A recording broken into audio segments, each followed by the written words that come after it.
Ils forcèrent un passant qui revenait des champs à porter la croix de Jésus. C'était Simon de Cyrène, le père d'Alexandre et de Rufus.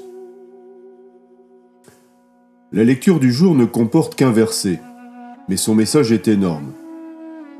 Quand Jésus arrive à bout de force, il y a là quelqu'un pour l'aider à porter sa croix. Alors que Jésus est écrasé sous le lourd fardeau de la croix, Simon de Cyrène a le suprême honneur de la porter à sa place. Marc raconte à ses lecteurs que Simon, un pèlerin juif originaire d'Afrique du Nord, est le père d'Alexandre et Rufus.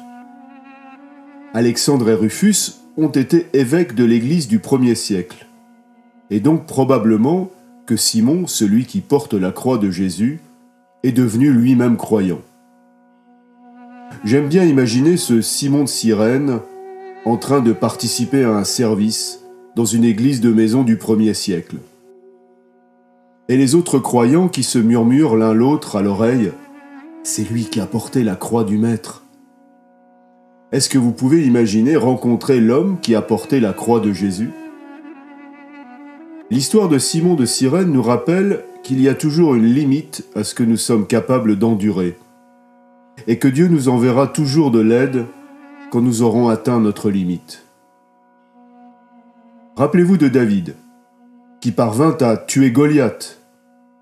Plus tard, il nous est dit que ce même David eut une défaillance quand il s'agit d'affronter Gisbi-Bénob, un autre géant. 2 Samuel 21 au verset 17 nous dit qu'Abishai vint au secours de David et frappa le Philistin à mort. Élie, cet immense prophète, avait vaincu 400 prophètes de Baal en invoquant le feu du ciel sur le mont Carmel. Même pas peur, Élie. Pourtant, quand il s'est retrouvé poursuivi par Jézabel, il s'est retrouvé en proie à l'angoisse la plus extrême et à la dépression, caché au fond du désert, roulé en boule sous un genêt, le même Élie. C'est alors que Dieu lui donne un compagnon, Élisée, pour partager sa mission prophétique.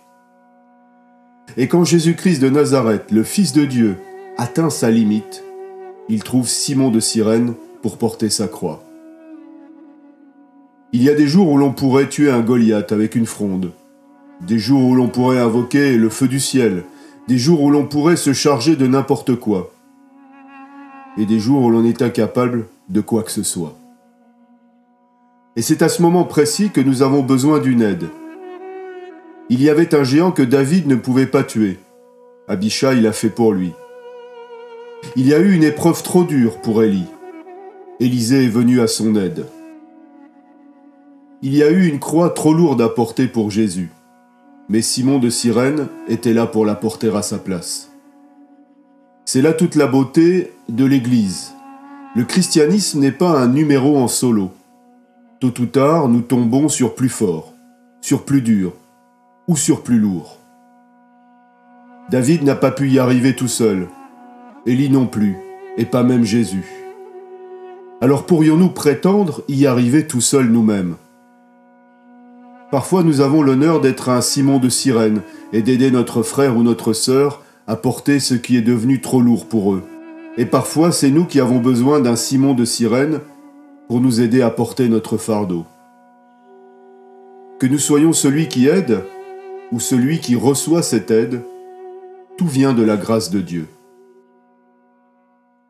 Seigneur, envoie-nous un Simon de Cyrène quand nous avons atteint notre limite.